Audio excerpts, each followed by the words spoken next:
Welcome back to my channel Puja Debnath blogs. আশা করি সবাই খুব ভালো আছো, আমরাও খুব ভালো আছি। তো চলো আজকের ব্লগটা এখন থেকে শুরু করছি। এখন বাজে সকাল 10টা 5 আর আজকে হচ্ছে শনিবার, মেয়ের স্কুল ছুটি, মেয়ে বাড়িতেই রয়েছে, খেলা করছে ঘরে। আর আমার তো রান্নাবান্না কমপ্লিট হয়ে গেছে। আর আজকে প্রচুর গরম পড়েছে, প্রচুর গরম, দেখেই বুঝতে পারছো আমার কি অবস্থা। আর আজকে কি কি রান্না করেছি বলো তো? কালকে সেই আমাদের ওই পিছনে যে শাকগুলো হয়, ছেঁচি শাক না কি শাক, সেই শাক তুলে রেখেছিল আমার বর। আবার পরে আমি গিয়ে কটা তুলেছিলাম, সেসব তোমাদের সাথে শেয়ার করা হয়নি। তো সেটাই রান্না করা হয়েছে আর ডিমের ঝোল করেছে, আর কিচ্ছু করিনি। আর কালকে সে ডাল এখনো রয়েছে। তো এই হচ্ছে আজকে রান্না হয়েছে। মেয়ে ওদিকে খেলা করছে আর আমি বিছনা টিছনা গুছিয়ে আসলাম। এখন বাইরের সব কাজ পড়ে রয়েছে। আর ওদিকে দেখো মশারিটা না আজকে ভিজিয়েছি। অনেক দিন ধরে মশারিটা কাচা হয় না, নোংরা পড়ে রয়েছে। যেহেতু নতুন মশারি টানানো হয় সেই কারণে এখন আর এটা মানে রেখে দিয়েছিলাম, কাচা হয়নি, বৃষ্টির জন্য আর কাচা হয়নি। তো আজকে ভাবলাম ওটা কেচে তুলে রাখি, না হলে কেমন একটা বিচ্ছিরি লাগে না। তো সেই কারণে আজকে ভিজিয়ে রেখেছি, কাচবো বেলায়। তো চলো পরে আবার আসছি। শুয়েছিলাম, এইমাত্র উঠলাম, দিয়ে জানলা ধারে বসেছিলাম। কি করব ভালো লাগছে না। দুপুরবেলা খাওয়া দাওয়া করে বাসন টাসন মেজে নিয়েছি। আর মেয়ে শুয়েছে, মেয়ের পাশে খানিকক্ষণ শুয়েছিলাম। তারপর উঠলাম, উঠে ওর গায়ে ঘামাচি হয়েছে প্রচুর। দুদিন ধরে ভাবছি কি একটু ডেটল দিয়ে দেবো, দেওয়া হচ্ছে না। মানে কালকেও ভেবেছি, আজকেও ভাবছিলাম।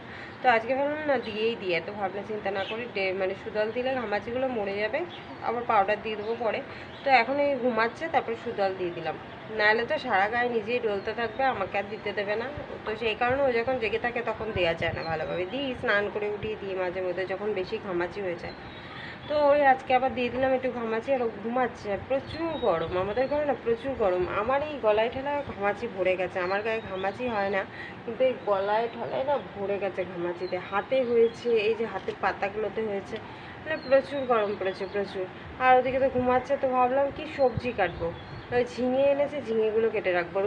এই যে সেই মশারিটা তো কেচেছিলাম, মশারিটা কাঁচা হয় না, তা আজকে কেচে দিয়েছিলাম। আর শুকিয়ে গেছে, এখন ভাঁজ করে রেখে দেবো। মেয়ে ঘুমাচ্ছে, এখনই সব কিছু করে নেবো। তারপর ওদিকে গিয়ে আবার সবজিগুলো কেটে রাখবো কালকের জন্য। ঝিঙে করবো কালকে, ঝিঙেটা কেটে রেখে দেবো। ভেবেছিলাম ওই যে পুঁই শাকটা দেখো, দেখতে পাচ্ছ, ওই যে পুঁই শাকটা ওটা তুলে রান্না করব। কিন্তু আমার বর বললো না, ওই সবজি যেগুলো ঘরে আছে ওগুলো আগে খেয়ে নাও, তারপরে ওটা তুলো। আর আমাদের গাছে উচ্ছে হয়েছে জানো, দাঁড়াও দেখাচ্ছি। ওই দেখো আমাদের গাছে উচ্ছে হয়েছে, ওই যে দেখা যাচ্ছে, ওইটা হচ্ছে উচ্ছে হয়েছে। আরও প্রচুর ফুল এসছে। উচ্ছে গাছটা ছোট, এখন বাইরে যাবো না বলে এখান থেকেই দেখাচ্ছি। এদিকে দেখো পাস্তা হবে বলে পাস্তা সিদ্ধ করে নিয়েছি। এখানে পেঁয়াজ লঙ্কার, এখানে ডিমটা ভাজছি। আর সবে মাত্র ভিডিওটা অন করেছিলাম আর এখানে কারেন্ট চলে গেছিলো। তা কারেন্ট আবার চলেও এসছে।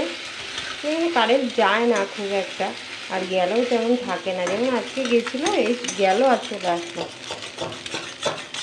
মানে তেলটা কড়াইতে দিয়েছি আর ভিডিওটা চালু করেছিলাম, ব্যাস কারেন্ট চলে গেছে। আবার ডিমটা দেওয়ার আগে কারেন্টে চলে এসছে। এই যে এখন পাস্তা হয়ে গেছে, এখন পাস্তা খাওয়া হবে। পাস্তাটা হয়ে গেছিলো অনেকক্ষণ আগে, কিন্তু একটু দেরি হয়ে গেল খেতে, কারণ একজন এসেছিলো, তার সাথে কথা বলছিল বল। তো সেই কারণে আর কি একটু দেরি হয়ে গেল। অনেকক্ষণই হয়ে গেছে পাস্তাটা ঢেকে রেখে দিয়েছিলাম। তো চলো এখন খাবো, চলো আবার পরে আসছি। এই যে সন্ধ্যাবেলা পাস্তা খাওয়া হচ্ছে, বাসন এখনও মাজা হয়নি। এদিকে দেখো এই সন্ধ্যাবেলার এঁঠো বাসন পড়ে রয়েছে, বরের টিফিনের বাটিগুলো পড়ে রয়েছে, এদিকে কড়াইটাও পড়ে রয়েছে। মানে এই পাস্তা করে শুধু খাওয়া হয়েছে, আর কিছু পরিষ্কার করা হয়নি। তো এই এখন পরিষ্কার করব। আর বর গেছে আমার ফোনের ব্যালেন্সটা ভরতে গেছে, ও আসুক তারপর বাসনগুলো মাজবো আর রুটি করবো। আটাটা মেখে নিই ততক্ষণ। আর মেয়ে ওদিকে ঘরে পড়তে বসে কান্নাকাটিও শুরু হয়ে গেছে। তো পড়ছে, মানে লিখতে দিয়ে এসছে, লিখছে। আর আমি এদিকে এখন আটাটা মেখে নিই, তারপর বর আসলে হচ্ছে বাসনগুলো ধোবো। তো চলো আবার পরে আসছি। তো এদিকে দেখো ঝিঙে আলু কেটে নিয়েছি, কালকে ঝিঙে আলু করব। দুপুরবেলাতেই তো কেটে রেখেছিলাম। আর আলুটা এখন কেটে নিলাম। আর ওদিকে রুটি করা হয়ে গেছে। আর এদিকে আছে হচ্ছে ডিমের ঝোল। তো এই দিয়েই রাত্রেবেলা খাওয়া দাওয়া করা হবে। আর ঝিঙে আলুটা কালকে ঝিঙে আলু দিয়ে পোস্ত করব।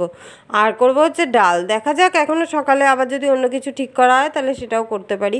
তো আলুগুলো জল দিয়ে ভিজিয়ে রেখেছি এখানে। আর ঝিঙেটা এমনি ঝুড়িতে রেখে দিয়েছি, ঝিঙেটা আর ভেজাতে হবে না।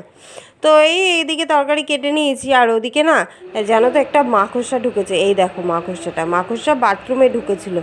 আর আমার মেয়ে তো ভয়ে চিল্লামিল্লি শুরু করে দিয়েছে। তো যাই হোক, তারপরে ওকে গামলার পাশে ঢুকে গেছিলো, ওখানে জল দেওয়া হয়েছে, জল দেওয়াতে এই পাশে এসেছে।